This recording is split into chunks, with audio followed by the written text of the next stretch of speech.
ಮಾಡಿದ್ದೀನಿ. ಬೇಸಿಕಲ್ಲಿ ನಾನು ಎಡಿಟರ್ ಆಗಿದ್ದೆ ಮುಂಚೆ. ಹಾಂ.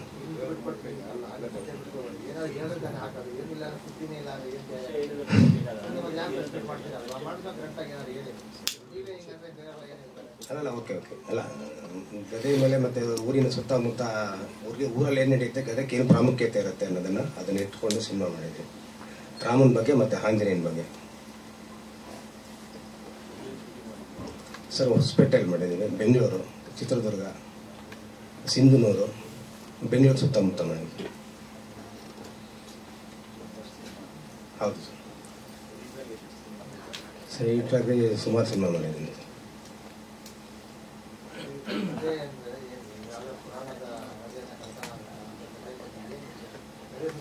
ಅದೇ ಸರ್, ದೇವಸ್ಥಾನದಲ್ಲಿ ಇವಾಗ ಅದೇ ಯಾರೋ ಅಟ್ಯಾಕ್ ಮಾಡಕ್ಕೆ ಬರ್ತಾರೆ, ಅದನ್ನು ಸೇವ್ ಮಾಡಬೇಕಾಗುತ್ತೆ. ಓಕೆ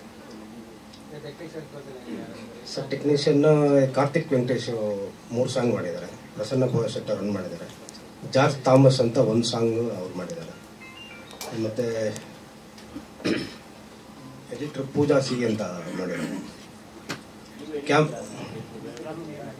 ಸರ್ ಇಲ್ಲ ಸರ್, ಕೆಲಸದ ಒತ್ತಡ ಜಾಸ್ತಿ ಇರೋದ್ರಿಂದ ಬೇರೆ ನಾಯಕ ಮಾಡ್ಕೊಂಡು ಎಲ್ಲರೂ ಒಬ್ಬರೇ ಮಾಡೋಕ್ಕಾಗಲ್ಲ ಸರ್. ಸಿನಿಮಾ ರಿಲೀಸಿಗೆ ರೆಡಿ ಇದೆ ಸರ್, ಸೆನ್ಸರ್ ಆಗಿದೆ, ರಿಲೀಸ್ ಹತ್ರ ಕೇಳಬೇಕು ಸರ್. ಎಲ್ಲ ರೆಡಿ ಇದೆ, ಡೇಟ್ ಒಂದು ಫಿಕ್ಸ್ ಮಾಡಿಲ್ಲ ಸರ್. ಅದು ಮೋಸ್ಟ್ಲಿ ಭವಿಷ್ಯ ಅದು ನೆಕ್ಸ್ಟ್ ಪ್ರೆಸ್ ಮೀಟಲ್ಲಿ ಆಗುತ್ತೆ ಅನ್ಕೋತೀನಿ.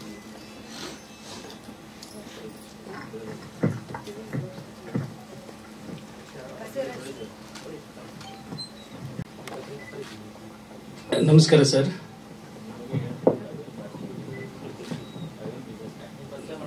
ನಾವು ಸ್ಕ್ರಾಪ್ ಬಿಸ್ನೆಸ್ ಮಾಡ್ತಿದ್ದೀವಿ. ಬಸವರಾಜ್ ಭಜಂತ್ರಿ, ನೆಟ್ಟು ಕೊಪ್ಪಳ ಸರ್. ಸುಮ್ಮನೆ ಬಂತು ಫ್ರೆಂಡ್ಶಿಪ್ಪಲ್ಲಿ ಮಾಡಬೇಕಂತೇಳಿ, ಇದು ಕಲಾವಿದರಿಗೆ ಬೆಳೆಸ್ಬೇಕಂತೇಳಿ, ಕನ್ನಡ ನಾಡಿಗೆ ಹೆಮ್ಮೆ ತರಬೇಕಂತೇಳಿ ಮಾಡಿದ್ದೀವಿ ಸರ್. ಸರ್ ನಾನು ಆ್ಯಕ್ಟಿಂಗ್ ಮಾಡಿಲ್ಲ, ನಮ್ಮ ಬ್ರದರ್ ಅವರು ಮಾಡಿದ್ದಾರೆ. ಏನಿಲ್ಲ ಸರ್, ಕಲಾವಿದರಿಗೋಸ್ಕರ ಮಾಡಿದ್ದೀನಿ ಸರ್. ರಿಲೀಸ್ ಪ್ಲಾನ್ ಇದೇ ತಿಂಗಳು ಮಾಡ್ಬೇಕಂತೇಳಿ ಮಾಡಿದ್ದೀವಿ ಸರ್. ಅದು ನೆಕ್ಸ್ಟ್ ಪ್ರೆಸ್ ಮೀಟಲ್ಲಿ ಮಾತಾಡ್ತೀವಿ ಸರ್.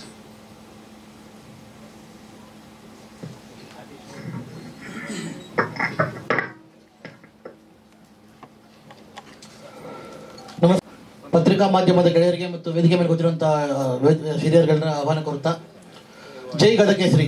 ಈ ಫಿಲಿಂ ಶುರು ಆಗಿದ್ದು ನಮ್ಮ ಸ್ಟುಡಿಯೋದಲ್ಲಿ. ಈಶ್ವರಪ್ಪ ಮತ್ತೆ ತಿಪ್ಪೇಸ್ವಾಮಿ ಸರ್ ಸ್ಟುಡಿಯೋಗೆ ಬಂದಾಗ ಈ ಫಿಲಿಂ ಆರಂಭ ಆಯಿತು. ಈ film caste and crew final ಮಾಡಿದಾಗ ನಾವು ಪ್ರಥಮವಾಗಿ ನಾವು ದರ್ಪಣ ಫಿಲಿಮಲ್ಲಿ ಹೀರೋ ಆಗಿ ಮಾಡಿದಂಥ ಅರವಿಂದ್ ರಾವ್ನ ಕಾಂಟ್ಯಾಕ್ಟ್ ಮಾಡಿದ್ವಿ. ನಂತರ ಅವಿನಾಶ್ ಸರ್ ಮತ್ತು ಹಂಗೇನೆ ನಮ್ಮ ಪ್ರಶಾಂತ್ ಸಿದ್ದಿ, ತುಂಬ ಹಿರಿಯ ನಾಯಕರು ಈ ಫಿಲಿಮ್ ನಡೆಸಿದ್ದಾರೆ. ಇದಾದ ತಕ್ಷಣ ಕ್ಯಾಮ್ರಾಮ್ಯಾನ್ ಅಂತ ಬಂದಾಗ ನಮ್ಮ ಶ್ಯಾಮ್ ಸರ್ನ ರೆಫರ್ ಮಾಡಿದ್ವಿ. ಶ್ಯಾಮ್ ಸರ್ ಮಾಡಿದ್ರು. ನಮ್ಮ ಸ್ಟುಡಿಯೋದಲ್ಲಿ ಒಂದು 25-30 ಫಿಲ್ಮ್ಗಿಂತ ಹೆಚ್ಚು ಫಿಲ್ಮ್ಗೆ ಅವರು DI ಮಾಡಿದ್ದಾರೆ. ಯತೀಶ್ ಕುಮಾರ್ ಸರ್ ಈ ಫಿಲ್ಮ್ಗೆ ಅವರು ಡೈರೆಕ್ಟರ್. ಆದರೆ ಮುಂಚೆ ಟೆಕ್ನಿಷಿಯನ್ ಆಗಿ ಅವರು ಅಭಯನಾಡು ಸ್ಟುಡಿಯೋದಲ್ಲಿ ತುಂಬ ಫಿಲ್ಮ್ಗೆ ಒಂದು 20 ವರ್ಷಗಳಿಂದ ಕನ್ನಡ ಫಿಲ್ಮ್ ಇಂಡಸ್ಟ್ರಿಯಲ್ಲಿ ಸೇವೆ ಮಾಡ್ತಾ ಬಂದಿದ್ದಾರೆ. ಕುಮಾರ್ ಸರ್, ಯತೀಶ್ ಕುಮಾರ್ ಅವ್ರ ಮಾತು ಕಮ್ಮಿ, ಮಾತ್ರ ಬರಲ್ಲ. ಸೊ ಅವರು ಡೈರೆಕ್ಟರ್ ಆಗಿ ಫಸ್ಟ್ ಫಿಲ್ಮ್ ಮಾಡಿದ್ರು. DTS, DI, sound effects, editing ಅನ್ನೋ ಡಬ್ಬಿಂಗ್ 5 ಡಿಪಾರ್ಟ್ಮೆಂಟಲ್ಲೂ ಕೆಲಸ ಮಾಡ್ತಾ ಬಂದಿದ್ದಾರೆ. ತುಂಬ ಫಿಲ್ಮ್ಗೆ ದೊಡ್ಡ ಫಿಲ್ಮ್ ಎಲ್ಲ ಮಾಡಿದ್ದಾರೆ. ಈಗ ಈ ಫಿಲ್ಮ್ ಕತೆ ಅಂತ ಬಂದಾಗ ಒಬ್ಬ ಅಮಾಯಕ ಅಲ್ಲ, ಅವನು ಹಳ್ಳಿಯಿಂದ ಸಿಟಿಗೆ ಬಂದು ಯಾವ ರೀತಿ ಹೋರಾಡ್ತಾನೆ ಅನ್ನೋದ್ರ ಬಗ್ಗೆ ಈ ಕಥೆಯ ಥೀಮ್ ಇದು, online theme. So film story ನಾನು ಹೇಳ್ಬಾರ್ದು ನಾನು ಮ್ಯೂಸಿಕ್ ಡೈರೆಕ್ಟರ್ ಆಗಿ, ಬಟ್ ಆದ್ರೂ ಸ್ವಲ್ಪ ಹೊಸ ತಂಡ ಇರೋದ್ರಿಂದ ನಾನೇ ಕಂಟೆಂಟ್ ಕೊಡ್ತಾ ಇದ್ದೀನಿ. ಸೊ ಒಬ್ಬ ವಿಲೇಜಿಂದ ಬಂದು ಸಿಟಿಗೆ ಬಂದಾಗ ಯಾವ ರೀತಿ ನಡ್ಕೊತಾನೆ ಅನ್ನೋದು, ಒಂದು ಅಮೂಲ್ಯವಾದ ವಸ್ತು ಕಳ್ತನ ಆದಾಗ ಯಾವ ರೀತಿ ಅನ್ನೋದನ್ನು ಹೋರಾಡ್ತಾನೆ, ಗೆಲ್ತಾನೆ ಅನ್ನೋದೇ ಈ ಫಿಲಿಮ್ನ ಸಾರಾಂಶ, ಆನ್ಲೈನ್ ಸ್ಟೋರಿ. ಫಿಲಿಮಲ್ಲಿ 5 ಹಾಡುಗಳಿವೆ. ನಾನು 3 ಹಾಡುಗಳಿಗೆ ಕಂಪೋಸ್ ಮಾಡಿದ್ದೀನಿ. ಮ್ಯೂಸಿಕ್ ಮತ್ತು ಸಂಗೀತ ಮತ್ತು ಸಾಹಿತ್ಯ ಸಂಯೋಜನೆ ಮಾಡಿದ್ದೀನಿ. ಇದು ನನ್ನ 58ನೇ ಸೆನ್ಸರ್ ಆಗಿರೋ ಫಿಲಿಮ್. 2 ಫಿಲಿಮ್ಗಳಿಗೆ 2 ಸಾಂಗ್ಗಳಿಗೆ ಗೆಸ್ಟ್ ಕಂಪೋಸರ್ ಆಗಿ ನಮ್ಮ ಸಹೋದರ ಪ್ರಸನ್ನ ಶೆಟ್ಟರ್ ಮತ್ತು ಇನ್ನೊಬ್ರು ಮಾಡಿದ್ದಾರೆ, ಥಾಮಸ್ ಅವರು. ಇಂಡಿಯಾದಲ್ಲಿ ನಂಬರ್ 1 ಸಿಂಗರ್ ಅಂದರೆ ಲತಾ ಮಂಗೇಶ್ಕರ್ ಅಂತ ಪ್ರತಿಯೊಬ್ಬರು ಗೊತ್ತು. ಲತಾ ಮಂಗೇಶ್ಕರ್ ನಂತರ ಸೆಕೆಂಡ್ ಸಿಂಗರ್ ಅಂದರೆ KS ಚಿತ್ರಾನೇ ಆಗಿರಬೇಕು. ಯಾಕಂದರೆ ಆಶಾ ಭೋಸ್ಲೆ ಮತ್ತು ಕವಿತಾ ಕೃಷ್ಣಮೂರ್ತಿ ಮತ್ತು ಶ್ರೇಯಾ ಘೋಷಾಲ್ ಇದ್ರೂ ಚಿತ್ರಮ್ಮನ್ಗೆ ಈಕ್ವಲೆಂಟ್ ಆಗಿ ಸಿಂಗರ್ ಯಾರು ಇಲ್ಲ ಅಂತ ನಾನು ನಂಬ್ತೀನಿ. ಕನ್ನಡ, ತಮಿಳು, ತೆಲುಗು, ಹಿಂದಿ ಎಲ್ಲ ಭಾಷೆಯಲ್ಲೂ ಅತ್ಯುತ್ತಮವಾಗಿ ಹಾಡ್ಕೊಂಡು ಬಂದಿರೋ KS ಚಿತ್ರ ಅವರು ನಾನು ಹಾಡಿಸ್ಬೇಕು ಅಂತ ತುಂಬ ಆಸೆ ಇತ್ತು. SPB ಅವ್ರ ಕೈಲಿ ಹಾಡ್ಸೋಕ್ಕಾಗಲಿಲ್ಲ. ಆದರೆ KS ಚಿತ್ರ ಅವ್ರನ್ನ ಪ್ರಥಮ ಬಾರಿ ಈ ಫಿಲ್ಮಲ್ಲಿ ಹಾಡಿಸಿದ್ದೀವಿ ನಾವು. ಅವ್ರು ಹಾಡಿರೋ ಹಾಡು ಅತ್ಯದ್ಭುತವಾಗಿ ಒಂದು ವಂಡರ್ಫುಲ್ ಸೆಮಿ ಕ್ಲಾಸಿಕಲ್ ರಾಗದಲ್ಲಿ, ಆ ರಾಗದ ಹೆಸರು ರೀತಿ ಕೌಳ ಅಂತ, ಆ ರಾಗದಲ್ಲಿ ಒಂದು ಹಾಡು ಮಾಡಿ ಫಿಲ್ಮಲ್ಲಿ ರಿಲೀಸ್ ಮಾಡ್ತಾ ಇದ್ದೀವಿ. KS ಚಿತ್ರಮ್ಮ ಹಾಡಿರೋ ಮೇಕಿಂಗ್ ವಿಡಿಯೋ ಕೂಡ ಇದೆ. ಆ ಸಾಂಗ್ನ ನೀವು ಆಡಿಯೋಲ್ಲಿ ನೋಡ್ಬೋದು ನಾವು ನಂತರ. ಇನ್ನೊಂದು ಪೆಪ್ಪಿ ಸಾಂಗ್ನ ಚೇತನ್ ನಾಯಕ್, ನಮ್ಮ ಸಲಾಮ್ ರಾಕಿ ಬಾಯ್ ಹಾಡಿದ್ರಲ್ಲ, ಚೇತನ್ ನಾಯಕ್ ಮತ್ತೆ ನಮ್ಮ ಇಂದು ನಾಗರಾಜ್ ಅವರು ಅತ್ಯದ್ಭುತವಾಗಿ ಹಾಡಿದ್ದಾರೆ. 3ನೇ ಹಾಡಿನ ವೆಸ್ಟರ್ನ್ ವೋಕಲ್ಸ್ ಅಲ್ಲಿ ಇಶಾ ಸುಚಿ ಅನ್ನೋ ಸಿಂಗರ್ ತುಂಬಾ ಅದ್ಭುತವಾಗಿ ಹಾಡಿದ್ದಾರೆ. ಇದು ಮ್ಯೂಸಿಕಲಿ ತುಂಬಾ ಡಾಮಿನೆಂಟ್ ಫಿಲ್ಮ್, ಇದು ಚೆನ್ನಾಗಿ ಬಂದಿದೆ. ಫಸ್ಟ್ ಪ್ರೊಡಕ್ಷನ್ ಎಲ್ಲ ನಮ್ಮ ಯತೀಶ್ ಕುಮಾರ್ ಸರ್ ಅವರು ಡೈರೆಕ್ಟರ್ ಆಗಿರೋದ್ರಿಂದ ಅವರೇ ನೋಡ್ಕೊಂಡಿದ್ದಾರೆ. ಪ್ರೊಡ್ಯೂಸರ್ ಅಂತ ಬಂದಾಗ ಮಂಜುನಾಥ್ ಭಜಂತ್ರಿ ಅವರ ವಾಯ್ಸ್ ಮಾತ್ರ ನಮ್ಮ ಕಿವಿಯಲ್ಲಿ ಕೇಳಿಸ್ಕೊಳಕಾಯ್ತು, ಅವ್ರು ನೋಡೋಕ್ಕೆ ಆಗಿಲ್ಲ. ಇವತ್ತೇ ನೋಡ್ತಾ ಇರೋದು ಅವ್ರು, ನಾನು ಮುಹೂರ್ತದ ನಂತರ ಇವತ್ತು ಬಂದಿದ್ದಾರೆ ಅವ್ರ ಪಾಪ. ಆಮೇಲೆ ನಮ್ಮ ಈಶ್ವರಪ್ಪ ಸರೇ ಪ್ರೊಡಕ್ಷನ್ ಅಲ್ಲಿ ನಿಂತ್ಕೊಂಡು ಎಲ್ಲ ಜವಾಬ್ದಾರಿಗಳನ್ನ ವಹಿಸ್ಕೊಂಡು ಕೆಲಸ ಮಾಡಿದ್ದಾರೆ. ಆಮೇಲೆ ನಮ್ಮ ತಿಪ್ಪೇಸ್ವಾಮಿ ಸರ್ ಅವ್ರು ಮಾಡ್ರೆ ಅವ್ರ ವೇದಿಕೆ ಮೇಲೆ ಬರ್ಬೇಕು ದಯವಿಟ್ಟು. ಯಾಕೆ ನಿಂತಿದ್ರ ಕಡೆಗೆ ಮೇಲೆ ಬನ್ನಿ ಸರ್. ಅವರು ಈ ಫಿಲ್ಮ್ನ ಬಾಧ್ಯತೆನ, ಈ ಫಿಲ್ಮ್ ಎಲ್ಲ ನಡೆದಿದ್ದು ಹೊಸಪೇಟೆಲ್ಲ. ಸೊ ಅಲ್ಲಿ ನಡೆದ್ರು ಕೂಡ ಫುಲ್ ಟೀಮ್ ಹೊಸಪೇಟೆಲ್ಲೇ ಇತ್ತು. ಬೆಂಗಳೂರಲ್ಲಿ ಒಬ್ಬರೇ ಇರ್ತಿದ್ದು, ಬೆಂಗಳೂರಲ್ಲಿ ಎಲ್ಲ ಕೆಲಸಗಳನ್ನ ನೋಡಿ ನಿಂತ್ಕೊಂಡು ಮಾಡಿದ್ರು ಒಬ್ಬರೇ. ಎಲ್ಲರೂ ಟೆಕ್ನಿಷಿಯನ್ ಸಂಪರ್ಕದಲ್ಲಿದ್ದು ಅವರು ಮತ್ತು ಈಶ್ವರಪ್ಪ ಸರ್ ತುಂಬ ಕೆಲಸ ಮಾಡಿದ್ದಾರೆ. ತಿಪ್ಪೇಸ್ವಾಮಿ ಸರ್ ತುಂಬ ಕೆಲಸ ಮಾಡಿದ್ದಾರೆ ಅಂತ ಹೇಳ್ಬೇಕು. ಫಿಲ್ಮ್ ತುಂಬ ಚೆನ್ನಾಗಿ ಬಂದಿದೆ. ನನ್ನ ಫಿಲ್ಮ್ ಅಂತ ಹೇಳ್ಕೊಂತಿಲ್ಲ, ನಾನು ತುಂಬ ಫಿಲ್ಮ್ ಮಾಡಿದ್ದೀನಿ, ಬಟ್ ಅದ್ರ ಈ ಫಿಲ್ಮ್ ಚೆನ್ನಾಗಿ ಬಂದಿದೆ, ಎಂಟರ್ಟೈನಿಂಗ್ ಆಗಿದೆ, ಅದ್ಭುತವಾಗಿದೆ. ಪ್ರೆಸ್ ಅವರು ಯಾವತ್ತೂ ಸಪೋರ್ಟ್ ಮಾಡ್ತಾ ಬಂದಿದ್ದೀರಾ, ದಯವಿಟ್ಟು ಸಪೋರ್ಟ್ ಮಾಡಿ. ಫಿಲ್ಮ್ನ ಜನರಿಗೆ ತಲುಪಿಸೋದ್ರಲ್ಲಿ ಒಳ್ಳೆ ಕೆಲಸ ಮಾಡಬೇಕು ಅಂತ ಕೇಳ್ಕೊತೀನಿ. ಫಿಲ್ಮ್ ರಿಲೀಸ್ ಹಂತದಲ್ಲಿದೆ, ಸೆನ್ಸರ್ ಆಗಿದೆ, US ಸರ್ಟಿಫಿಕೇಟ್ ಸಿಕ್ಕಿದೆ. ರಿಲೀಸ್ಗೆ ಆದಷ್ಟು ಬೇಗ ಟ್ರೈ ಮಾಡ್ತಾ ಇದ್ದೀವಿ. ನಮ್ಮ 2 ಫಿಲ್ಮ್ ನಾನು ಡೈರೆಕ್ಷನ್ ಮಾಡಿರೋ 2 ಫಿಲ್ಮ್ ರಿಲೀಸ್ ಮಾಡಿರೋ ನಮ್ಮ ಡಿಸ್ಟ್ರಿಬ್ಯೂಟರ್ ಫಿಲ್ಮ್ಸ್ ಅವರ ರಮೇಶ್ ಬಾಬು ಸರ್ ಬಂದಿದ್ದಾರೆ. ಅವರೇ ಈ ಫಿಲ್ಮ್ ಕೂಡ ರಿಲೀಸ್ ಮಾಡ್ತಾ ಇದ್ದಾರೆ. ನಂದು ಅವ್ರದ್ದು ನನ್ನ ಜೊತೆ 6ನೇ ಫಿಲ್ಮ್ 7ನೇ ಫಿಲ್ಮ್ ರಿಲೀಸ್ ಮಾಡ್ತಾ ಇರ್ತಾರೆ. ನಂದು ಅವ್ರ ಜೊತೆ ಒಳ್ಳೆ ಸಂಪರ್ಕ ಇದೆ. ಫಿಲ್ಮ್ ಚೆನ್ನಾಗಿ ರಿಲೀಸ್ ಮಾಡಿ ಜನರಿಗೆ ತಲುಪಿಸ್ತಾರೆ ಅಂತ ನಂಬಿಕೆ ಇದೆ. ಫಿಲ್ಮ್ ಗೆಲ್ಸೋದ್ರಲ್ಲಿ ಪ್ರತಿಯೊಬ್ಬರ ಪ್ರೋತ್ಸಾಹ ಇರಬೇಕು ಅಂತ ಕೇಳ್ಕೊಂತೀನಿ. Thank you. Thank you sir.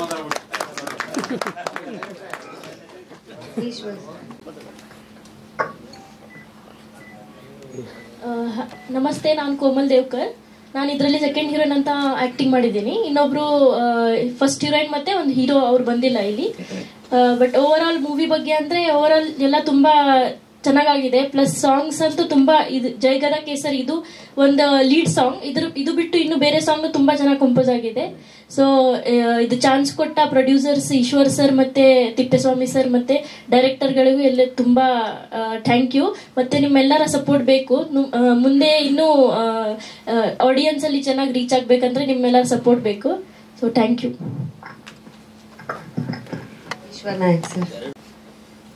ಈ ವೇದಿಕೆ ಮೇಲೆ ನಾನು ಏನು ಅನ್ಕೊಂಡು ಈ ಸಿನಿಮಾನ ಆರಂಭದಲ್ಲಿ 2018ರಲ್ಲಿ ಈ ಸಿನಿಮಾ ನಾವು ಕೈ ಹಾಕಿದ್ದು. ಜೈ ಗದಾ ಕೇಸರಿ ಅಂತ ಕೂತ್ಕೊಳ್ತೀನಿ. ಈಗ 2018ರಲ್ಲಿ ನಾವು ಪಟ್ಟಂತ ಪಾಡು ನಮ್ಮ ವೇದಿಕೆಯ ಮುಂದೆ ಕುಳಿತಿದ್ದಾರೆ ಅವರೆಲ್ಲ ಕಲಾವಿದ್ರೆ. ಅವರು ಈ ಟೀಮಲ್ಲಿ ಇಲ್ಲ, ಅದು ಒಂದು ನನಗೆ ಬೇಜಾರು. ಅದರಲ್ಲಿ ಒಬ್ಬರೇ ಒಂದು ಕೋಮಲ್ ಮತ್ತೆ ಅಭಿಷೇಕ್ ಅಂತ, ಅವ್ರು ಬಿಟ್ರೆ ಬೇರೆ ಯಾರಿಲ್ಲ. ಅದರಲ್ಲಿ ನಾನು ಆಕ್ಟಿಂಗ್ ಮಾಡಿದ್ದಿಲ್ಲ, 2018ರಲ್ಲಿ ಮಾಡಿದ್ದೆ. ಇದು ಒಂದು ಬಸವರಾಜ್ ಸರ್ ಹತ್ರ ನಾನು ಹೇಗೆ ಕೇಳ್ಬೇಕಂತ ನಾನೊಂದು ಕೊಲಿಗೆ ಅವ್ರ ಹತ್ರ ನಾನು ಆ ಟೈಮಲ್ಲಿ ಮತ್ತೆ ನಾವು ಈ ಸಿನಿಮಾ ಪ್ರಾರಂಭ ಮಾಡ್ಬೇಕಂದ್ರೆ ಆರಂಭದಲ್ಲಿ ಹಂಗಾಯ್ತು. ಈಗ ಪ್ರಾರಂಭ ಮಾಡ್ಬೇಕಂದ್ರೆ ಅವ್ರ ಹತ್ರ ಏನ್ ಮಾತಾಡ್ಬೇಕು ನಾನು? ಅವ್ರ ಸರ್ ತಿಪ್ಪೇಸ್ವಾಮಿ ಹತ್ರ ಮಾತಾಡ್ತಾ ಇದ್ರು. ಈ ಸಿನಿಮಾನ ನಾವು ಮತ್ತೆ ಮಾಡಿದ್ರೆ ನಿಂತ್ರೆ, ಯಾಕಂದ್ರೆ ನಾವು ನಮ್ಮ ಹೊಸಪೇಟೆಯಲ್ಲಿ ಒಂದು ರಾಜಕಾರಣಿಯಾಗಿ, ಹೋರಾಟಗಾರನಾಗಿ, ಸಮಾಜ ಸೇವಕನಾಗಿ ನನ್ನ ತಕ್ಕ ಮಟ್ಟಿಗೆ ನಾನು ಮಾಡ್ತಾ ಅಲ್ಲಿ ಬೆಳೀತಾ ಬಂದಿದ್ದೆ. ಏನೋ ಸಿನಿಮಾ ಅಂತ ಹೋಗ್ಬಿಟ್ಟಿವಪ್ಪ, ನಾವು ಏನು ಮಾಡ್ತೀವೋ ಇಲ್ಲೋ ಅನ್ನೋ ಒಂದು ಭಯಕ್ಕೆ ಬಸವರಾಜ್ ಸರ್ ಹತ್ರ ಹೋಗಿ ಇನ್ಫ್ಲುಯೆನ್ಸ್ ಮಾಡಿದ್ರು ನಮ್ಮ ತಿಪ್ಪೇಶನ್ನ. ಸರ್ ಈ ರೀತಿ ಈಶ್ವರ್ ಹಿಂಗೆ ಒಂದು ಸಿನಿಮಾ ಮಾಡಿ ನಿಂತ್ಬಿಟ್ಟಾರೆ ಸರ್, ಈ ಕೇಳ್ರಿ, ಅದೇನು ಕೇಳ್ರಿ, ಯಾವ್ದು ನಿಂದ್ರಬಾರ್ದು, ಓಡ್ತಾನೆ ಇರ್ಬೇಕು, ಅದು ಓಡ್ಸನ್ ಕೇಳ್ರಿ ಅಂತ ಹೇಳಿದ್ರು. ಒಂದೇ ಮಾತಿಗೆ ಅವರು ಮಾಡ್ರಿ ಸಿನಿಮಾ, ಯಾಕೆ ನಿಲ್ಸಿದ್ರಿ. ಆ ಹಳೆ ಟೀಮಿಗೆ ನಾನು ಮಾತು ಕೊಟ್ಟಿದ್ದೆ, ಮಾಡೋಕ್ಕಾಗಿಲ್ಲ, ಐ ಆಮ್ ಸಾರಿ ಅಂತ ಈ ವೇದಿಕೆ ಮುಖಾಂತರ ಅವ್ರು ಎಲ್ರಿಗೂ, ಹಳೆ ಕಲಾವಿದರಿಗೆ ನಾನು ಕೇಳ್ಕೊಳ್ತಾ ಇದ್ದೀನಿ. ಅದೇ ರೀತಿ ಹೊಸ ಟೀಮ್ ಬಗ್ಗೆ ಮಾತಾಡ್ಬೇಕಂದ್ರೆ ನಾನೇ ಅದಕ್ಕೆ ಪೂರ್ತಿ ಸಿನಿಮಾಗೆ ಹೀರೋ ಆಗಿ ಮಾಡ್ಬೇಕಂತ ಇತ್ತು. ಕೆಲವು ಒತ್ತಡಗಳಿಂದ ನಾನು ಮಾಡೋಕ್ಕಾಗಲಿಲ್ಲ. ಆಗ ಮತ್ತೆ ಪುನಃ ಒಂದ್ಸರಿ ನಾವು ಅಡ್ವಾನ್ಸ್ ಮಾಡಿ ಕಾರ್ತಿಕ್ ವೆಂಕಟೇಶ್ ಸರ್ ಹತ್ರ ಕುತ್ಕೊಂಡಿವಿ. ಸರ್ ನೋಡೋಣ ಮುಂದೆ ಸ್ವಲ್ಪ ದಿನ ಬಿಟ್ಟು ಮಾಡೋಣ. ಇಲ್ಲ ಮಾಡ್ರಿ, ನೀವು ಮಾಡ್ತೀರಿ, ಯಾಕೆ ಟೈಮ್ ನೋಡಿ ಮಾಡ್ಬೋದಲ್ಲ ಅಂತ ಹೇಳಿದ್ರು. ಅದು ನಮಗೆ ಆಗಲಿಲ್ಲ. ಅದು ಆ ಟೈಮಿಗೆ ನನಗೆ ಮಾಡೋಕ್ಕೆ ಇಂಟ್ರೆಸ್ಟ್ ಇದ್ರೂ ಏನಪ್ಪ ಈ ರೀತಿ ಪ್ರಾಬ್ಲಮ್ಸ್ ಎಲ್ಲ ಸ್ಟಾರ್ಟ್ ಆಯ್ತು. ಈ ಸಿನಿಮಾ 8 ವರ್ಷ ಸತತವಾಗಿ ನಾವು ಕಷ್ಟಪಟ್ಟು ಈ ಸಿನಿಮಾನ ಈ ವೇದಿಕೆ ಮುಂದೆ ಟೀಸರ್ ಹಾಗೂ ಒಂದು ಹಾಡನ್ನ ನಾವು ಬಿಡುಗಡೆ ಮಾಡ್ತಾ ಇದೀವಿ ಅಂದ್ರೆ ನಾವು ಏನೆಲ್ಲ ಪಾಡು ಪಟ್ಟಿರ್ಬೋದು ಅಂತ ನಿಮಗೆ ಗೊತ್ತಾಗುತ್ತೆ. 8 ವರ್ಷ ಈ ಸಿನಿಮಾಗೆ ನಾನು ತುಂಬ ಹೃದಯದಿಂದ ನಾನು ಧನ್ಯವಾದಗಳನ್ನ ಹೇಳ್ಬೇಕಂದ್ರೆ ನಾನು ಬಸವರಾಜ್ ಸಾರಿ ಅವ್ರಿಗೆ ಹೇಳ್ತೇನೆ. ಯಾಕಂದ್ರೆ ಅವ್ರಿಲ್ಲ ಅಂದ್ರೆ ಇವತ್ತು ನಾವು ಇಲ್ಲಿ ಕುತ್ಕೊಂಡು ಮಾತಾಡೋಕ್ಕಾಗಲ್ಲ. ನಮ್ಮ ಹೆಸರು ಹೊಸಪೇಟೆಯಲ್ಲಿ ಹೇಗಾಗಿತ್ತಂದ್ರೆ ಸಿನಿಮಾ ಏನೋ ಮಾಡಕ್ ಬಂದ್ರು. ಇವತ್ತು ಸಿನಿಮಾ ಅಂದ ತಕ್ಷಣನೇ ಪ್ರತಿಯೊಬ್ರು ಕೂಡ ಹೋಗ್ಬೇಡ್ರಪ್ಪ, ಅಲ್ಲಿ ಹೋದ್ರೆ ನೀವು ಹಾಳಾಗಿ ಹೋಗ್ಬಿಡ್ತೀರಿ, ಮನೆ ಮಟನ್ ಮಾರ್ಕೊಂಡು ಹೋಗ್ಬಿಡ್ತೀರಿ, ಸಿನಿಮಾಗೆ ಹೋಗ್ಬೇಡ್ರಿ ಅಂದ್ರು. ಅಂತ ಟೈಮಲ್ಲಿ ಧೈರ್ಯ ಮಾಡಿ ಬಂದು ನಮಗೆ ಧೈರ್ಯ ಕೊಟ್ಟು ನಮ್ಮ ಬೆನ್ನಿಂದೆ ಹೆಂಗ ಆಂಜನೇಯ ಈ ಒಂದು ಸಿನಿಮಾಗಿದ್ರು ಅವರು ಈ ತಂಡಕ್ಕೆಲ್ಲ ಬಸವರಾಜ್ ಸರ್ ನಮ್ಮ ಹಿಂದೆ ನಿಂತು ಈ ಒಂದು ಚಿತ್ರಕ್ಕೆ ಒಂದು ರಿಲೀಸ್ ಹಂತಕ್ಕೆ ನಾವು ನಮಗೆ ತಂದು ಕೊಟ್ಟಂತ ಬಸವರಾಜ್ ಸರ್ ಮತ್ತೊಮ್ಮೆ ನಾನು ಹೃದಯಪೂರ್ವಕವಾಗಿ ಅವರಿಗೆ ಧನ್ಯವಾದಗಳನ್ನ ಹೇಳ್ತೀನಿ. ಅದೇ ರೀತಿ ತಿಪ್ಪೇಶಣ್ಣಗೆ ನಾನು ಧನ್ಯವಾದಗಳನ್ನ ಹೇಳಕ್ಕಾಗಲ್ಲ. ಯಾಕಂದ್ರೆ ಅವರು ನನಗೆ ಅಣ್ಣಕ್ಕಿಂತ ಹೆಚ್ಚು.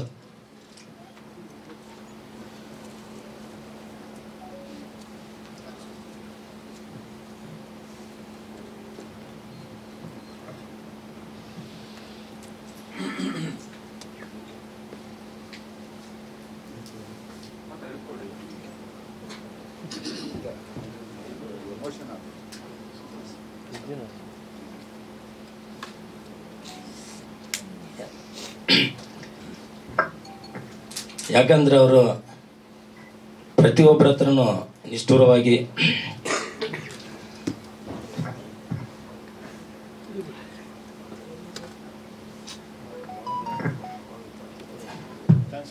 ಲಾಸ್ಟ್ ನಾನು ಕೂಡ ಅವರಿಗೆ ಬೇಜಾರಾಗಿ ಮಾತಾಡಿದ್ದೀನಿ ಸರ್.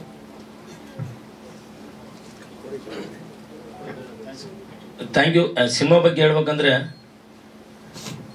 ನಿರ್ದೇಶಕರು ಇಬ್ಬರು ಇದರಲ್ಲಿ, ಒಂದು ಮಂಜು ಅಂತ ಹೊಸಪೇಟೆ, ಅವ್ರ ಸಲುವಾಗಿ ನಾವು ಈ ಸಿನಿಮಾ ಮಾಡಿದ್ವಿ. ನಾನು ಮಾಡೋಕ್ಕಾಗ್ಲಾರ ಟೈಮಿಗೆ ಅವ್ರನ್ನ ಬೆಳೆಸ್ಬೇಕಂತೇಳಿ ಬಸವರಾಜ್ ಸರ್ ಹೇಳಿದ್ರು, ಇಲ್ಲ ಮಾಡೋಣ, ಇದು ಏನೇ ಇರಲಿ ಯಾರು ಹಂಗೆ ಇರಲಪ್ಪ, ನಾವು ಸಿನಿಮಾ ಮಾಡ್ತೀವಿ, ಕಲಾವಿದರನ್ನ ಬೆಳೆಸ್ತೀವಿ, ಕನ್ನಡ ಭಾಷೆನ ಕನ್ನಡ ಚಿತ್ರರಂಗನ ನಾವು ಬೆಳೆಸೋಣ, ನನ್ನ ಕೈಯಿಂದ ಏನು ಸಾಧ್ಯ ನಾನು ಮಾಡ್ತೀನಿ, ಆದರೆ ಯಾರು ಕೂಡ ಎಲ್ಲಿಯೋ ವ್ಯತ್ಯಾಸ ಮಾಡ್ಕೊಳ್ಳಾರ್ದಂಗೆ ಸಿನಿಮಾ ಮುಗಿಸಿರಿ ಅಂತ ಹೇಳಿದ್ರು. ಈ ದಿನ ನನಗೆ ಯಾಕೆ ನಾನು ಈ ರೀತಿ ನಾನು ಆಗ್ಬಾರ್ದು, ನಾನು ಆಗಿದ್ದೆ ಯಾಕಂದ್ರೆ ಬೇರೆ ಬೇರೆ ಕಾರಣಗಳು ತುಂಬ ಇದಾವೆ ಇಲ್ಲಿ, ಅದನ್ನ ಹೇಳಕ್ಕಾಗಲ್ಲ. ಯಾಕಂದ್ರೆ ಈ ಸಿನಿಮಾದಲ್ಲಿ ಅನೇಕರು ತುಂಬಾ ಜನ ಕಷ್ಟ ಬಿದ್ದಾರೆ. ಇವತ್ತು ನಾವು ಒಂದು ಹಂತಕ್ಕೆ ಬಂದು ನಿಂತ್ಕೊಂಡಿದೀವಿ ಅಂದ್ರೆ ಎಲ್ರದ್ದು ಕೆಲಸ ಇದೆ ಇದರಲ್ಲಿ, ಯಾರು ಮಾಡಿಲ್ಲ ಅಂತಲ್ಲ, ವ್ಯತ್ಯಾಸಗಳು ಆದ್ಮೇಲೆ ಜೊತೆಗೆ ನಿಂತು ಸಿನಿಮಾ ಮುಗಿಸ್ಬೇಕಂತ ಯಾರಿಗೂ ಕೂಡ ಒಂದು ಮನೋಭಾವ ಬರಲಿಲ್ಲ. ಹಾಗಾಗಿ ನಾನು ಈ ಒಂದು ವೇದಿಕೆ ಮುಖಾಂತರ ಏನ್ ಹೇಳ್ತೀನಿ ಅಂದ್ರೆ, ಯಾರೇ ಹೊಸ ತಂಡ ಬಂದ್ರೆ ದಯವಿಟ್ಟು ನಿರ್ದೇಶಕರಂತ ಇದ್ದಾಗ ಅವರಿಗೆ ಸಾಥ್ ಕೊಟ್ಟು ಸಿನಿಮಾ ಒಂದು ಹಂತಕ್ಕೆ ಬಂದು ಅದು ರಿಲೀಸ್ ಆಗ್ಲಿ ಅಂತ ಹೇಳ್ರಿ. ಆಮೇಲೆ ಈ ಸಿನಿಮಾಗೆ ಇನ್ನೊಬ್ಬರು ನಿರ್ದೇಶಕರಾಗಿ ಕೆಲಸ ಮಾಡಿದ್ದಾರೆ, ಅವರು ಯತೀಶ್ ಕುಮಾರ್ ಅಂತ. ಅವರು ಕೊನೆವರೆಗೆ ನಮ್ಗೆ ಏನ್ ಮಾತು ಕೊಟ್ಟಿದ್ರು ಆ ಮಾತುವರೆಗೆ ಅವರು ಉಳಿಸ್ಕೊಂಡು ನಮ್ಮ ಜೊತೆ ಕುಂತು ಇವತ್ತು ಒಂದು ಹಾಡನ್ನ ಮತ್ತೆ ಒಂದು ಟೀಸರ್ನ ರಿಲೀಸ್ ಮಾಡಿ ಈ ವೇದಿಕೆಗೆ ಅವರು ಶೇರ್ ಮಾಡ್ಕೊಂಡದಕ್ಕೆ ಅವ್ರಿಗೆ ಕೂಡ ಧನ್ಯವಾದಗಳನ್ನ ಹೇಳ್ತಾ ಇದ್ದೀನಿ. ಅದೇ ರೀತಿ ಕಾರ್ತಿಕ್ ವೆಂಕಟೇಶ್ ಅವರು 3 ಸಾಂಗ್ ಅವ್ರು ಹೇಳಿದ ಪ್ರಕಾರನೇ ಹೆಚ್ಚಿನ ಮಟ್ಟದಲ್ಲಿ ಅವ್ರು ಏನ್ ಅನ್ಕೊಂಡಿದ್ರೆ ಅದು ಹೆಚ್ಚಿನ ಮಟ್ಟದಲ್ಲಿ ಅದು ಸಾಂಗ್ ಈಗ ಆಗಿದೆ. ಅದನ್ನ ಆಕ್ಚುಲಿ ನಾವು 2 ಸಾಂಗ್ ರಿಲೀಸ್ ಮಾಡ್ಬೇಕಂತ ಅನ್ಕೊಂಡಿದ್ವಿ, ಅದನ್ನ ಬೇಡ ಒಂದೇ ಮಾಡೋಣ, ಮಾಡಿದ್ಮೇಲೆ ನೋಡೋಣ ಮುಂದೆ. ಇವಾಗ ನಾವು ರಿಲೀಸ್ಗೆ ನಾವು ಇನ್ನೊಂದು 15 ದಿನದಲ್ಲೇ ನಾವು ಒಂದು ಡೇಟ್ ಫೈನಲ್ ಮಾಡ್ಬೇಕಂತ ನಾವು ಒಂದು ಟೀಮ್ ಜೊತೆಗೆ ನಾವು ಚರ್ಚೆ ಮಾಡ್ಕೊಂಡಿದ್ವಿ. ಅದು ಆದ ತಕ್ಷಣ ನಾನು ಮುಂದಿನ ದಿನದಲ್ಲಿ ಒಂದು ಇದೇ ನೆಕ್ಸ್ಟ್ ಪ್ರೆಸ್ ಮೀಟ್ ಅಲ್ಲಿ ನಾವು ಅನೌನ್ಸ್ ಮಾಡ್ಬೇಕಂತ ಅನ್ಕೊಂಡಿದ್ವಿ ಆ ಡೇಟ್. ಹಾಗೇನೆ ಈ ಒಂದು ಕಲಾವಿದರ ಪಟ್ಟಿಗೆ ಅಂತ ಬಂದಾಗ ವರುಣ್ ಮತ್ತೆ ಲಕ್ಷ್ಮಣ್ ದಾಸ್ ಅಂತ ಅವರು ಮುಖ್ಯ ಪಾತ್ರದಲ್ಲಿ ಅವರು ಅಭಿನಯಿಸಿದ್ದಾರೆ. ಅವರಿಗೆ ಕೂಡ ನಾನು ಈ ವೇದಿಕೆ ಮುಖಾಂತರ ಅವರಿಗೆ ತುಂಬ ಹೃದಯ ಧನ್ಯವಾದಗಳನ್ನ ಹೇಳ್ತಾ ಇದ್ದೀನಿ. ಅದೇ ರೀತಿ ಕೋಮಲ್ ಮತ್ತು ಜೀವಿತ ರಾಜಚರಣ್ ಅಂತ ಅವರು ಮೇನ್ ಲೀಡ್ ಆಗಿ ಈ ಸಿನಿಮಾದಲ್ಲಿ ಮಾಡಿದ್ದಾರೆ. ಅವ್ರದ್ದು ತುಂಬಾ ಚೆನ್ನಾಗಿ ಆಕ್ಟಿಂಗ್ ಮಾಡಿದ್ದಾರೆ, ಎಲ್ಲ ತುಂಬಾನೇ ಚೆನ್ನಾಗಿ ಬಂದಿದೆ ಅವ್ರದ್ದು. ಈ ಸಿನಿಮಾ ನಾವು ತುಂಬಾ ಕಷ್ಟಪಟ್ಟು ಮಾಡಿದ್ವಿ, ಸಕ್ಸಸ್ ಆಗೋದ್ರಲ್ಲಿ ಯಾವುದೇ ಡೌಟ್ ಇಲ್ಲ. ಅದೇ ರೀತಿ ಫೈಟ್ ಮಾಸ್ಟರ್ಸ್ ವೈಲೆಂಟ್ ವೇಲ್ ಅವರು ಬಂದಿದ್ದಾರೆ, ಅವ್ರನ್ನ ಈ ವೇದಿಕೆ ಮೇಲೆ ಇಲ್ಲದಕ್ಕೆ ನಾವು ಅಲ್ಲೇ ಇದ್ದಾರೆ, ಸಾರಿ ಸರ್. ಅವರೊಂದು ಮತ್ತೆ ಇದಕ್ಕೆ ನಾವು ಅಲ್ಟಿಮೇಟ್ ಶಿವ ಅವರು ಕೂಡ ಮಾಡಿದ್ದಾರೆ. ಮತ್ತೆ ಜಾನಿ ಮಾಸ್ಟರ್ ಅವರು ಮಾಡಿದ್ದಾರೆ. ಇಲ್ಲಿ ಈ ಸಿನಿಮಾದಲ್ಲಿ 6 ಫೈಟ್ 5 ಸಾಂಗ್ ಇದೆ. ಈ ಸಿನಿಮಾ ತುಂಬಾ ಚೆನ್ನಾಗಿ ಮಾಡಿದೀವಿ ನಾವು. ಇದು ಹೇಳಿದ್ರು ನಿರ್ದೇಶಕರು ಹೇಳಿದಾಗೆ, ಅದು ಗದೆ ಸುತ್ತಮುತ್ತ ನಡೆಯುವಂತ ಇದು, ಅದು ಡಿವೈನ್ ಆಗಿ ತಗೊಂಡೋಗಿರೋ ಒಂದು ಕತೆ. ಆ ಕಥೆಯಲ್ಲಿ ಕೆಲವೊಂದು ಅಂಶಗಳಿವೆ. ಗದೆ ಯಾಕೆ ಅಲ್ಲಿ ಕಳ್ತನ ಆಗುತ್ತೆ, ಯಾಕೆ ಆ ಒಂದು ಗದೆಗೋಸ್ಕರ ಮೊದಲ್ ಲೀಡಿಂಗ್ ಹೀರೋ ಯಾಕೆ ಅದು ಹಳ್ಳಿಯಿಂದ ಸಿಟಿಗೆ ಬರ್ತಾನೆ ಅನ್ನೋದಕ್ಕೊಂದು ಕತೆ ಇದೆ. ಅದಾದ ನಂತರ ನಾನು ಇಂಟರ್ವಲ್ ಇಂದ ನಾನು ದಿದೆ ಅರ್ಧದಲ್ಲಿ ನಾಯಕನಾಗಿ ನಾನು ಬರ್ತೀನಿ. ಬಂದ ತಕ್ಷಣ ಕ್ಲೈಮ್ಯಾಕ್ಸ್ ಅಲ್ಲಿ ತುಂಬಾ ಚೆನ್ನಾಗಿ ನಾವೆಲ್ಲರೂ ಎಲ್ಲ ಈ ಟೀಮಲ್ಲಿ ಎಲ್ರು ಚೆನ್ನಾಗಿ ಅಭಿನಯಿಸಿದ್ದಾರೆ. ನಾವು ಹೊಸ ತಂಡ, ನಾವು ಏನೇ ಮಾತಾಡಿದ್ರು ಕೂಡ ಈ ವೇದಿಕೆ ಮೇಲೆ ಎಲ್ಲರೂ ಹಿರಿಯರು ಬಂದಿದ್ರಿ, ನಿಮ್ಮ ಹೆಸರೆಲ್ಲ ಬಿಟ್ಟಿದ್ದೀನಿ. ಈಗ ನಾನು ಕರೆದಿದ್ದಕ್ಕೆ ಬಂದಂತ ನನ್ನ ಅಣ್ಣ ಸಹೋದರ ಗುಜ್ಜಲ್ ರಾಘವ್ ಅವರಿಗೆ ಧನ್ಯವಾದಗಳು ಹೇಳ್ತಾ ನಾನು 2 ಮಾತುಗಳು ಮುಗಿಸ್ತಾ ಇದ್ದೀನಿ. ಥ್ಯಾಂಕ್ ಯು ಸರ್, ತುಂಬಾ ಎಮೋಷನಲ್ ಆಗಿ. ಹಾಗೆ ನನ್ನ ಹೆಸರು ಪ್ರಸನ್ನ ಭೋಜಶೆಟ್ಟರ್. ಜೈ ಗದಾ ಕೇಸರಿ ಚಿತ್ರದ ಶೀರ್ಷಿಕೆ ಗೀತೆಯ ಸಂಗೀತ ನಿರ್ದೇಶಕ ನಾನು. ತುಂಬಾನೇ ಖುಷಿ ಆಗ್ತಾ ಇದೆ. ಒಂದು 7-8 ವರ್ಷಗಳ ಹಿಂದೆ ನಮ್ಮ ತಂದೆಯವರಿದ್ದಾಗ ಅವರು ನನಗೆ ಚಲನಚಿತ್ರ ಮಂಡಳಿಗೆ ಹೋಗಿ ಉಮೇಶ್ ಬಂಡ್ಕರ್ ಸರ್ನ ಮೀಟ್ ಮಾಡಿಸಿ ಅವರಿಂದ ಹೌದು ಸರ್, ಅವರು ಪತ್ರಕರ್ತರು ಶಿವಕುಮಾರ್ ಬೋಜ್ಶೆಟ್ರ್ ಅಂತ. ನಾನು ARMN ಮ್ಯೂಸಿಕ್ ಕಾಲೇಜಲ್ಲಿ ಮ್ಯೂಸಿಕ್ ಪ್ರೊಡಕ್ಷನ್ ಕೋರ್ಸ್ ಮಾಡಿ ಸರ್ನ ಮೀಟ್ ಮಾಡಿದ್ದೆ, ತಂದೆ ಅವ್ರದ್ದು ಆಪ್ತ ಮಿತ್ರರು. ಸೊ ಅವ್ರ ಮಾರ್ಗದರ್ಶನ ಮತ್ತೆ ಅವ್ರ ಬ್ಲೆಸ್ಸಿಂಗ್ಸ್ ಇಂದ ಇವತ್ತು ಅವ್ರ ಜೊತೆನೆ ವೇದಿಕೆ ಹಂಚ್ಕೊಂತ ಇದೀನಿ ಎಂದು ತುಂಬಾನೇ ಖುಷಿ ಆಗ್ತಾ ಇದೆ. ತಂದೆಯವರಿದ್ದಿದ್ರೆ ತುಂಬಾ ಖುಷಿ ಪಡ್ತಾ ಇದ್ರು.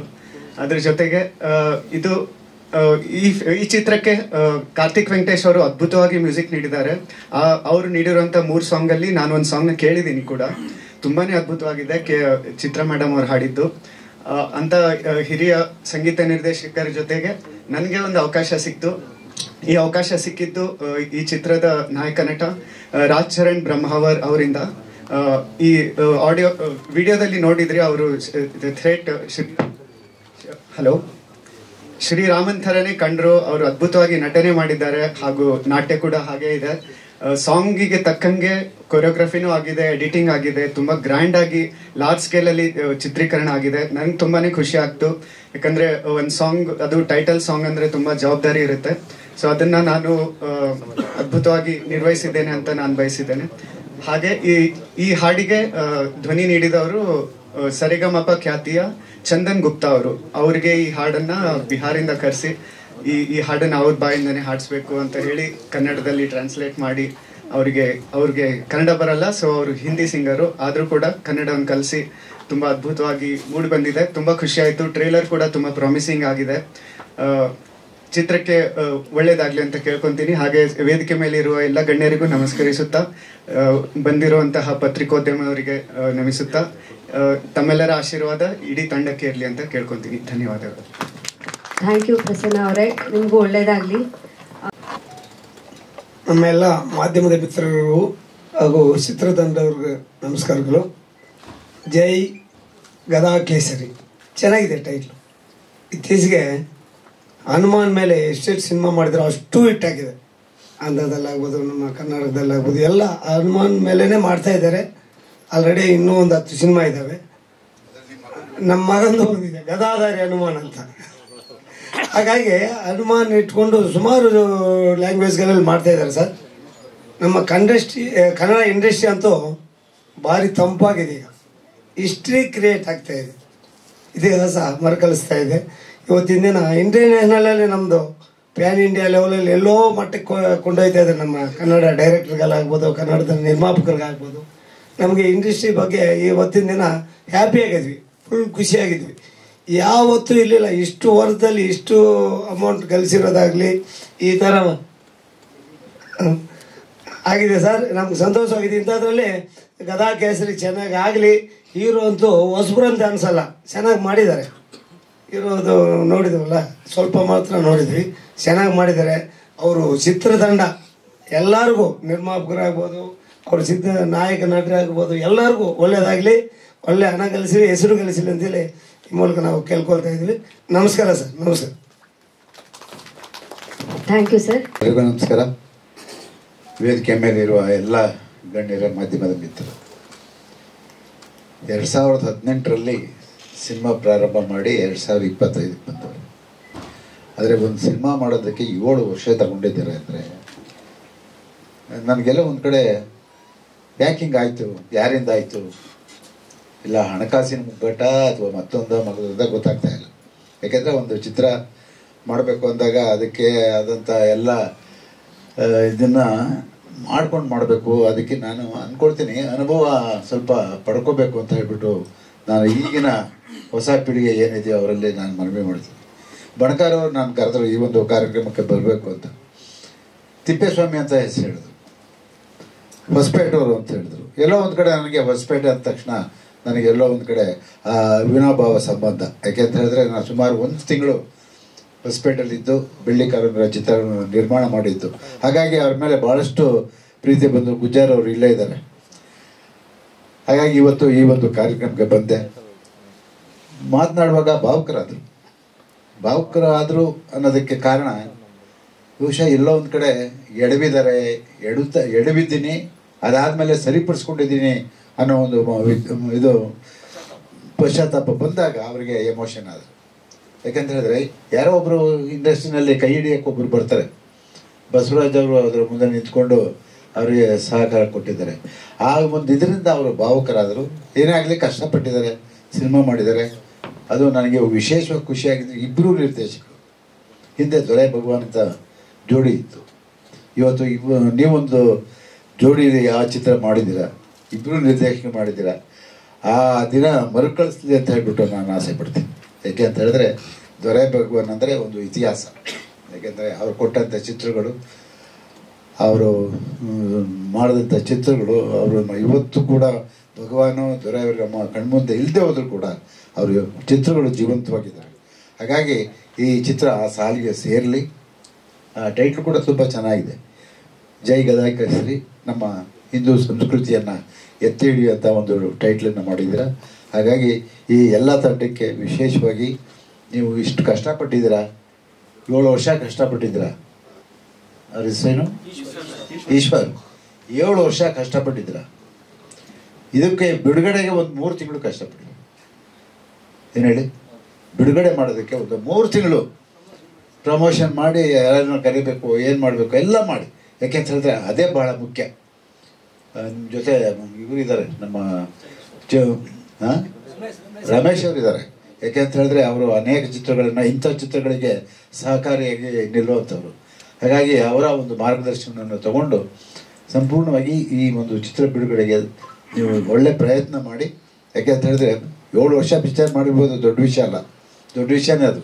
ಯಾಕೆಂತ ಹೇಳಿದ್ರೆ ಒಂದು ಚಿತ್ರ ಮಾಡೋದಕ್ಕೆ 7 ವರ್ಷ ತಗೊಂಡ್ಮೇಲೆ ಎಲ್ಲರೂ ಅದನ್ನೇ ಹೇಳ್ತಾರೆ, ಒಂದು ಸಿನಿಮಾ ಮಾಡೋಕ್ಕೆ 7 ವರ್ಷ ತಗೊಂಡವ್ರೆ, ಇವರೇನೇ ಸಿನಿಮಾ ಮಾಡ್ತಾರೆ ಅಂತ ಹೇಳ್ಬಿಟ್ಟು. ಅದು ಇಂಡಸ್ಟ್ರಿನಲ್ಲಿ ಆ ಥರ ಮಾತಾಡ್ಕೊಳ್ತಾರೆ. ಹಾಗಾಗಿ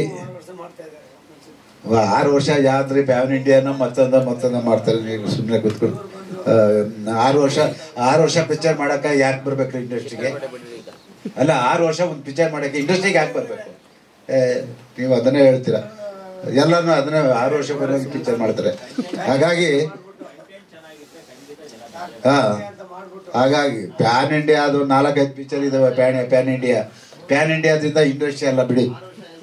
ಅಲ್ಲಲ್ಲ, ಪ್ಯಾನ್ ಇಂಡಿಯಾದಿಂದ ಇಂಡಸ್ಟ್ರಿ ಅಲ್ಲ, ಸಣ್ಣ ಪಿಕ್ಚರ್ಗಳು ಬಂದರೆ ಮಾತ್ರ ಇಂಡಸ್ಟ್ರಿ. ಹಾಗಾಗಿ ಏನೇ ಆಗಲಿ ಅವ್ರು ನೀವೆಲ್ಲ ಕಷ್ಟಪಟ್ಟಿದ್ದೀರ, ಒಂದೊಂದು ವಿಷಯವನ್ನು ತಾವು ಹೇಳ್ಕೊಂಡಿದ್ದೀರ. ನಮ್ಮಿಂದ ಏನು ನಿಮಗೆ ಸಹಕಾರ ಬೇಕು ಅಂತ ಹೇಳಿ ನೀವು ಕೇಳಿದ್ರೆ ಅದನ್ನು ನಾವು ಖಂಡಿತ ಮಾಡ್ಕೊಳ್ತೀವಿ. ಥಿಯೇಟ್ರಲ್ಲಿ ಆಗಿರ್ಬೋದು, ಮತ್ತೊಂದು ಆಗಿರ್ಬೋದು.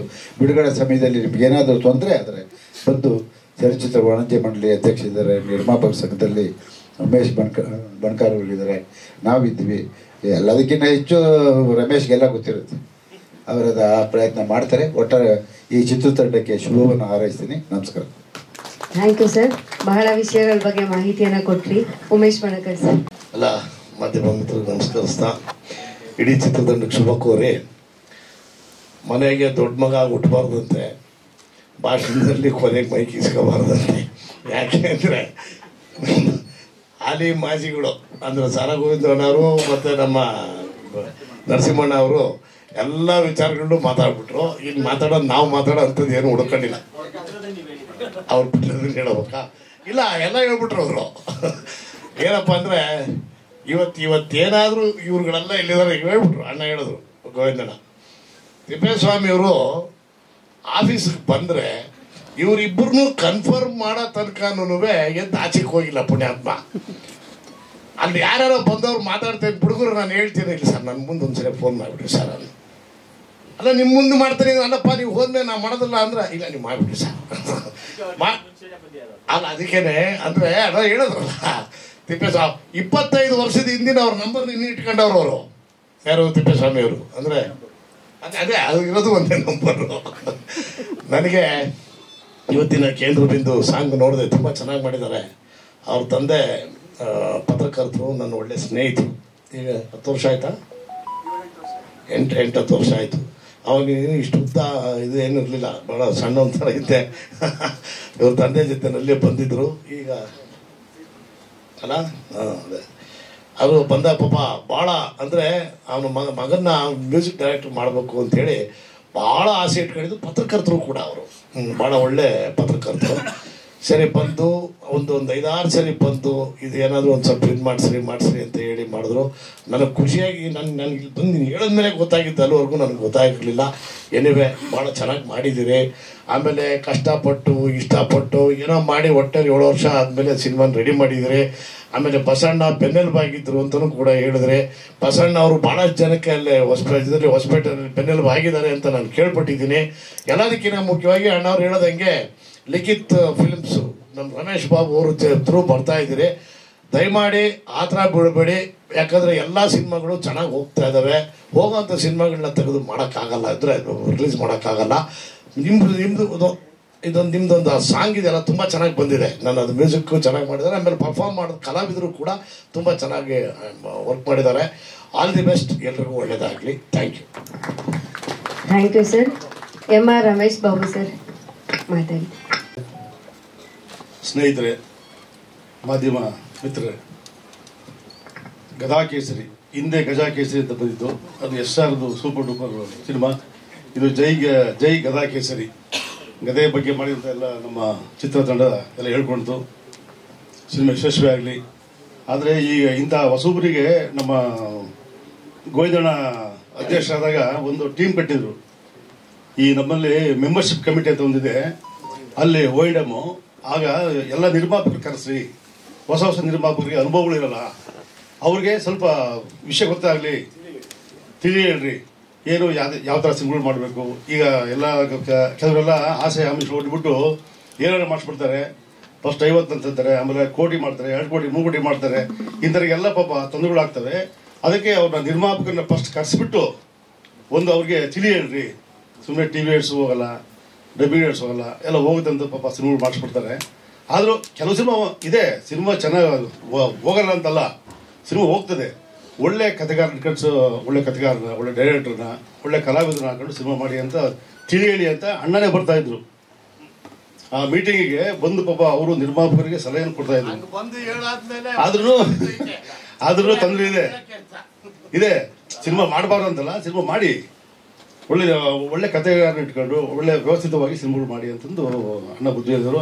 ಅದೇ ಈಗ ಚಾಲು ಆಗ್ತಾ ಇದೆ. ಪ್ರತಿ ಮೀಟಿಂಗಲ್ಲೂ ನಿರ್ಮಾಪಕ ಕರೆಸ್ಬಿಟ್ಟು ಕೆಲವು ವಿಷಯಗಳು ಹೇಳ್ತಾರೆ. ಹಾಗೂ ಪಾಪ ಎಡವುತ್ತಾರೆ, ಏನು ಮಾಡೋಕ್ಕಾಗಲ್ಲ. ಆದರೆ ಇತ್ತೀಚಿನ ದಿನಗಳಲ್ಲಿ ನಮ್ಮ ಚಿತ್ರಮಂದಿರಗಳು ಭಾಳ ಕಷ್ಟ ಅಧೋಗತಿ ಇದ್ವು. ಈ ವರ್ಷ ಮತ್ತೆ ಚೇತರಿಕೆ ಆಗಿದೆ, ಒಳ್ಳೊಳ್ಳೆ ಸಿನಿಮಾಗಳು ಬಂದಿದ್ದಾವೆ. ಈಗ ಯುದ್ಧಕಾಂಡ ಆಗಲಿ, ಮಹಾದೇವ ಆಗಲಿ, ಯಕ್ಕ ಆಗಲಿ, ಸೂಪ್ರಮ್ಸು, ಈಗ ಅದ್ಭುತವಾಗಿ ನಮ್ಮ ಕಾಂತಾರ ಚಾಪ್ಟರ್ 1, ಅದೇ ರೀತಿ ಸಿನಿಮಾ ನಮ್ಮ ಗದಾಕೇಸರಿ ಯಶಸ್ವಿ ಆಗಲಿ. ಇಲ್ಲಿ ಮಾಡಿರುವ ಚಿತ್ರತಂಡಕ್ಕೆ ನಾನು ಶುಭ ಕೋರ್ತಾ, ನಮ್ಮ ಆತ್ಮೀಯ ಸ್ನೇಹಿತರು ಕಾರ್ತಿಕ್ ವೆಂಕಟೇಶ್ ಮ್ಯೂಸಿಕ್ ಮಾಡಿದ್ದಾರೆ, ಅವ್ರಿಗೂ ಒಳ್ಳೆಯದಾಗಲಿ, ಇಡೀ ತಂಡಕ್ಕೆ ಒಳ್ಳೆಯದಾಗಲಿ ಅಂತ ಹೇಳ್ತಾ ಶುಭ ಕೋರ್ತೀನಿ. Thank you sir. Raghu Gujjal sir ಅವರೊಬ್ಬರಿದ್ದಾರೆ.